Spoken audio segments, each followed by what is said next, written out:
mga kajugjug, it's Good Friday and for today's video, I wanna share kung kaano ang kinaabalahan namin today guys dahil pag Good Friday, alam na natin na ang lahat, almost lahat ng Pilipino guys ay ginagawa to. At yun ay ang pagluluto ng ginataang lugaw or bilo-bilo. So, ayan na po si Nanay guys, nagpe-prepare na.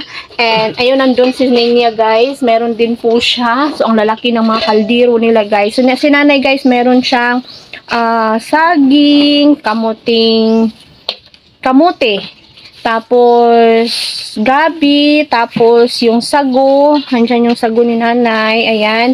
Tapos, yung niyog. And then, yung malagkit na bigas, yun po yun. Tapos si Ninya din. Ay, dito guys. Ayun na si Ninya guys, oh. Ay, ha? Oo. Lamin mo, oh. Hala, violet lagi na niya. Okay na, may gisago lang ito itag violet na sago. Ayan na guys, nagluluto na si Ninya ng kanilang lugaw na may gata. So, ayan na. Oh, nice lagi na inyong sago. So, kami guys is wala pa kasi nagpiprepare pa si Nanay. Yung sa amin, piniprepare pa. So, see you later.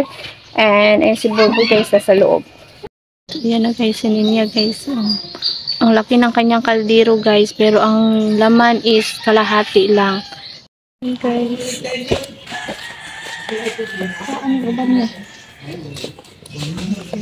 Violet. Dami. Guys, update. Malapit na pong maluto. Ayan po yung sa amin guys. Kung gaano kalaki yung sago ng niluto ni Ninya guys, ganito din kaliit yung sago namin guys. O, diba? Pero ang dami nitong sahog. Ayan na guys. O, tapos, yung isa guys, nandun pa guys. Yung isang maliit. Yan, tinitimplahan pa to guys.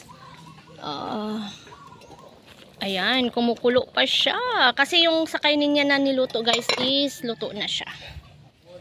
Nandun si Ninya. Yan yung ating update guys. Luto na po. Ito po yung kanina yung niluluto ni Ninya guys. Yung OB ang sa kanya flavor. Ito naman yung sa amin guys. Diba ang sarap. So ayan na guys for today's video. Thank you so much for watching.